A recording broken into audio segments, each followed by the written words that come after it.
नमस्कार, स्वागत है आपका बिहार समाचार में। सबसे पहले खबरों को आप सुर्खियों में देखिए। पप्पू यादव ने मांग किए हैं कि बिहार में सरकारी स्तर पर अंग्रेजी शराब की बिक्री चालू होना चाहिए और 70% उस पर टैक्स लगना चाहिए ताकि गरीब लोगों की पहुंच से दूर रहे। पप्पू यादव ने कहा है कि जहरीली शराब बनाने और बेचने वालों को फांसी की सजा मिलनी चाहिए बिहार में।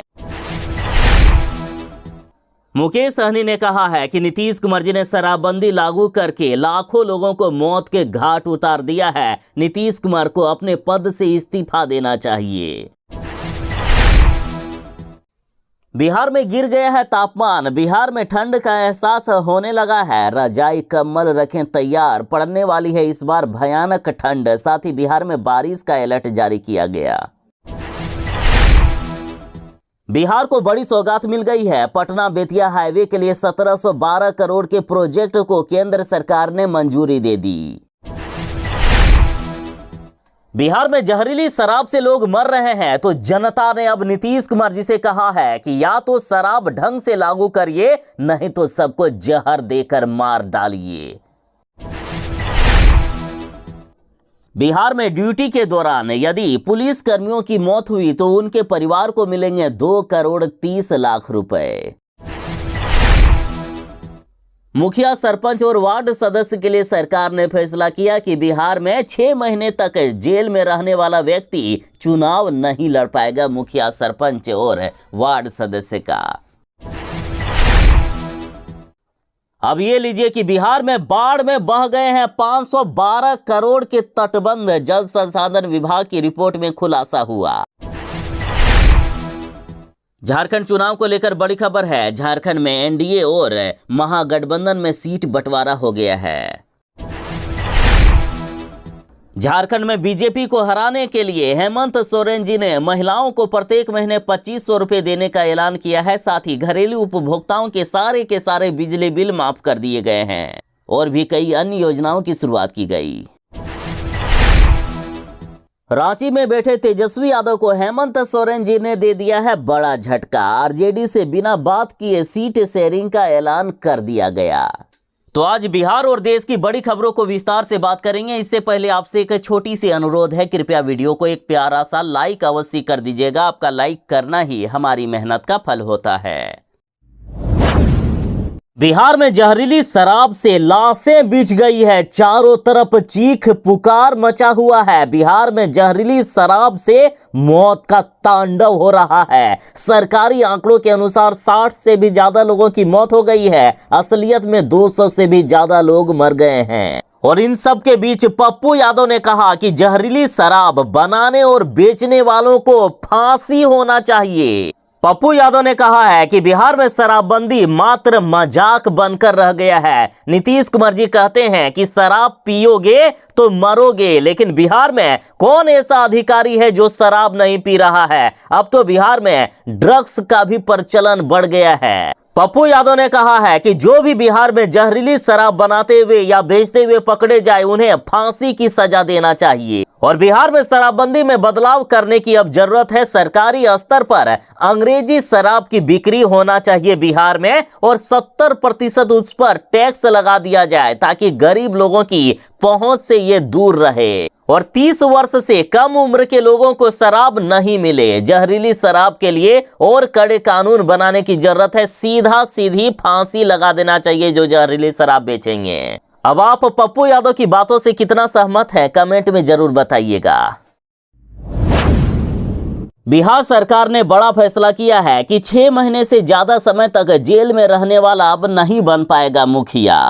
देखिए, बिहार में एक तरफ जहां नेता चाहे कितने भी बड़े बड़े कांड या अपराध क्यों ना कर ले, चाहे कितने सालों तक जेल में क्यों ना रह ले, वे राजनीति करते ही रहते हैं, चुनाव लड़ते ही रहते हैं। कई नेता तो जेल से ही चुनाव लड़ते हैं, लेकिन मुखिया के लिए सरकार ने बड़ा फैसला किया है। बिहार का कोई भी व्यक्ति चाहे किसी भी केस में हो, 6 महीने से ज्यादा समय तक यदि जेल में रहे हैं तो वे कभी भी जिंदगी में मुखिया और सरपंच नहीं बन पाएंगे। उन्हें पंचायत चुनाव से ही वंचित रखा जाएगा। पंचायती राज विभाग ने इसको लेकर पत्र भी जारी कर दिया है। इतना ही नहीं, 6 महीने तक जेल में रहने वाला व्यक्ति पंचायत प्रतिनिधि का चुनाव या फिर ग्राम पंचायत के तहत स्थित किसी वार्ड के वार्ड सदस्य का भी चुनाव नहीं लड़ सकता है। बिहार में शराबबंदी से मौत का तांडव हो रहा है। अब तक 70 लगभग लोगों की मौत हो चुकी है और अभी और भी मरेगा। कई लोगों की हालात और भी नाजुक बताई जा रही है। देखिए, बिहार के सिवान में 48 लोग मर गए हैं, सारण में 15 लोगों की मौत हुई है, गोपालगंज में भी 2 की मौत हो गई है। 50 से ज्यादा लोग बीमार हैं जो अस्पताल में एडमिट हैं, उनकी हालात नाजुक बताई जा रही है, कभी भी मौत हो सकती है। तो इधर मुकेश सहनी ने नीतीश कुमार जी से इस्तीफा मांग दिया। कहा कि मौत का तमाशा देख रहे हैं नीतीश कुमार जी। इन्होंने कहा कि नीतीश कुमार जी ने शराबबंदी लागू करके पिछले 8 सालों से लाखों गरीबों को मौत के घाट उतार दिया है। मुख्यमंत्री नीतीश कुमार के इर्द गिर्द बैठे सारे लोग जो तथाकथित उनके सलाहकार हैं, वे सब शराब माफियाओं से मिलकर बिहार के कोने कोने में शराब की होम डिलीवरी करवा रहे हैं। हर पुलिस का अधिकारी शराब का धंधा करने वाले लोगों से वसूली कर धन कुबेर बन गया है और बेचारा गरीब मर रहा है।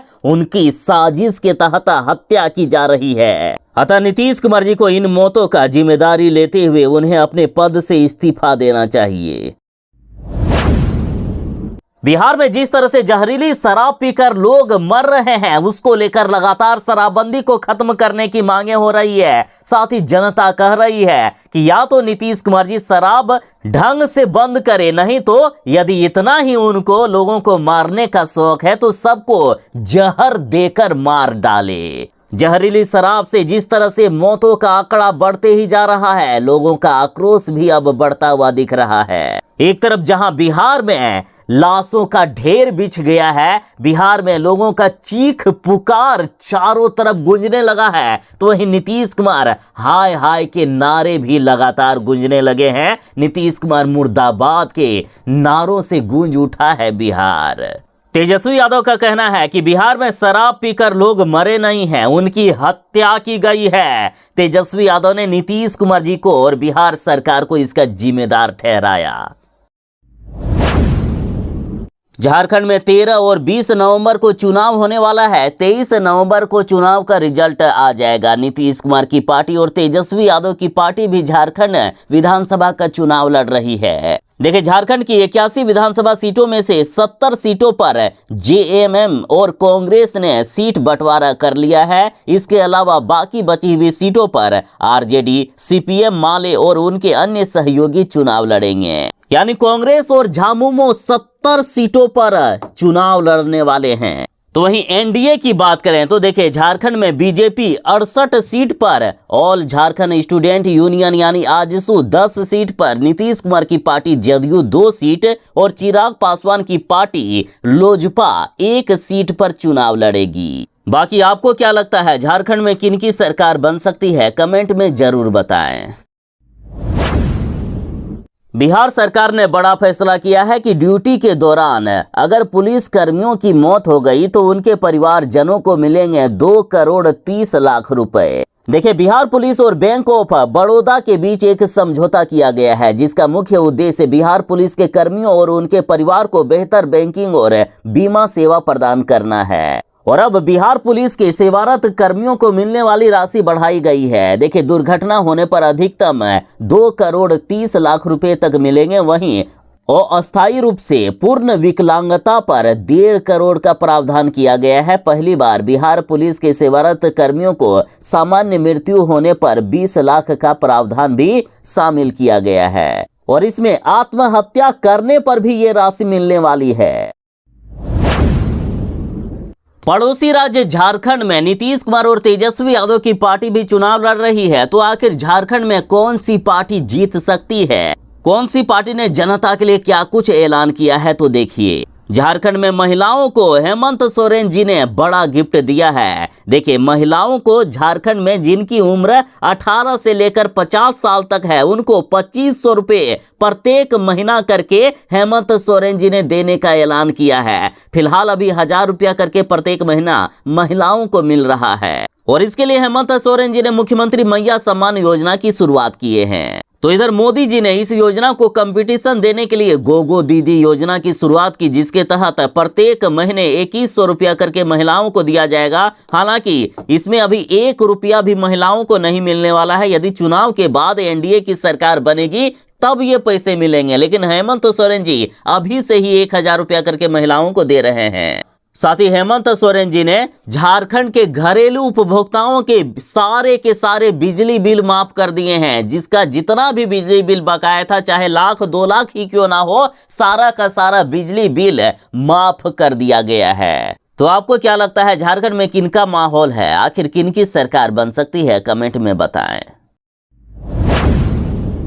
बिहार में ठंड बढ़ने लगा है। बिहार में तापमान में गिरावट हो गई है। रजाई कम्बल रखे तैयार, पड़ने वाली है इस बार भयानक वाली ठंड। देखिए, मौसम विभाग के अनुसार बिहार में 23 और 24 अक्टूबर को कई जिलों में बारिश होने वाली है। इन जिलों में बारिश होते ही बिहार में और भी ज्यादा ठंड बढ़ जाएगी। जिन जिलों में बारिश होगी वे नालंदा, गया, नवादा, पटना, कटिहार, मधेपुरा, सहरसा, अररिया, पूर्णिया, सुपौल, बेगूसराय, लखीसराय, किशनगंज, शेखपुरा, बांका, मुंगेर, जमुई, खगड़िया, जहानाबाद, भागलपुर आदि शामिल है। अभी से ही बिहार के कई जिलों में कोहरा छाया हुआ है। इस बार भयानक वाली ठंड बढ़ने वाली है। पटना बेतिया हाईवे के लिए 1712 करोड़ के प्रोजेक्ट को केंद्र से मंजूरी मिल गई है। नितिन गडकरी बोले कि मनिकपुर से साहेबगंज तक 4 लेन के बाद फर्राटा भरेगी गाड़ियां। देखिए, पटना से बेतिया जाने में अभी 6 घंटे लगते हैं, लेकिन जैसे ही रोड बन जाएगा लोग सिर्फ 3 घंटे में सफर को पूरा कर लेंगे। देखिए, केंद्रीय मंत्री नितिन गडकरी ने बताया कि पटना बेतिया हाईवे के मनिकपुर साहेबगंज के चौड़ीकरण के लिए भारतीय राष्ट्रीय राजमार्ग प्राधिकरण ने 1712 करोड़ रुपए के प्रोजेक्ट को केंद्र सरकार ने मंजूरी दे दी है। रांची में बैठे तेजस्वी यादव को हेमंत सोरेन ने दे दिया बड़ा झटका। आरजेडी से बिना बात किए सीट शेयरिंग का ऐलान कर दिया गया। देखिए, बिहार में अपनी यात्रा को रद्द कर झारखंड पहुंचे तेजस्वी यादव और उनकी पार्टी के साथ हेमंत सोरेन और कांग्रेस ने बड़ा खेल कर दिया है। रांची में तेजस्वी यादव से हेमंत सोरेन जी ने मुलाकात तो की, लेकिन सीट शेयरिंग पर कोई भी बात नहीं हुई। आरजेडी से बगैर कोई बातचीत किए हेमंत सोरेन ने झारखंड विधानसभा चुनाव में सीट शेयरिंग का ऐलान कर दिया, जिससे आरजेडी काफी गुस्से में है। तेजस्वी यादव कह रहे हैं कि आरजेडी के पास अकेले बीजेपी को हराने की क्षमता है। ऐसे में हेमंत सोरेन जी ने हमारे साथ गलत किया है। देखिए, झारखंड की 81 विधानसभा सीटों में से 70 सीटों का बंटवारा कांग्रेस और जेएमएम के बीच हो गया है। बाकी बची 11 सीटें अन्य सहयोगी दल के लिए छोड़ी गई है। अब ये लीजिए, बिहार में बाढ़ में बह गए हैं 512 करोड़ के तटबंध। जल संसाधन विभाग की रिपोर्ट में खुलासा हुआ। देखिए, बिहार में इस बार बाढ़ कितनी खतरनाक थी, इस बात से अंदाजा लगा सकते हैं। बिहार में इस साल बाढ़ से हजारों करोड़ रुपए की क्षति हुई है। देखिए, जल संसाधन विभाग की रिपोर्ट के अनुसार बाढ़ में जितने तटबंध बह गए हैं उनकी मरम्मत पर 512 करोड़ से भी अधिक की राशि खर्च होगी। जल संसाधन विभाग की रिपोर्ट के अनुसार इस बार की बाढ़ ने बड़ी नदियों पर बने 118 किलोमीटर तटबंध को क्षतिग्रस्त किया है। बड़ी नदियों पर बने तटबंध के साथ जमींदारी बांध भी टूटे हैं और इन सब की मरम्मत पर 512 करोड़ से भी अधिक की राशि खर्च की जाएगी।